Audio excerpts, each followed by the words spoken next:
மழைக்கடவுளுக்கு ஆண்டாள் ஆணையிடும் பாசுரம். இன்றைய நாள்பாட்டு 4வது பாடல். ஆழிமழைக்கண்ணா ஒன்னு நீ கைகரவேல், ஆழியுள் புக்கு முகர்ந்து கொடு ஆர்த்து ஏறி, ஊழி முதல்வன் உருவம் போல் மெய்கருத்து, பாழியந்தோளுடை பற்பனாபன் கையில், ஆழிபோல் மின்னி வலம்புரிதோல் நின்னதிர்ந்து, தாழாதே சார்ங்க முதைத்த சரமழை போல் வாழ உலகினில் பெய்திடாய், நாங்களும் மார்கழி நீராட மகிழ்ந்து ஏலோர் எம்பாவாய். இது இன்றைய பாடல். நிஜமாகவே மேகமும் ஓனு கொட்டுகிறது. அனைத்தும் நன்மைக்குத்தான். ஆனால் அது மும்மாரியாக பொழிய வேண்டும், வேண்டிய அளவுக்கு பொழிய வேண்டும்.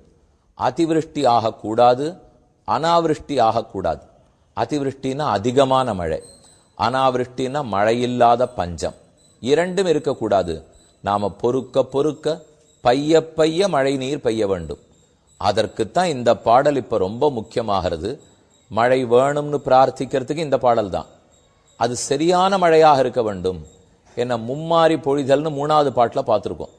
அப்ப அதுதான் அதுக்கு இருக்கிற விதி. கண்டபடிக்கு மழை பெஞ்சிடக்கூடாது, மக்களால் தாங்கிறதுக்கு முடியாது. மாதம் மும்மாரி பொழிய வேண்டும், நன்கு பொழிய வேண்டும்.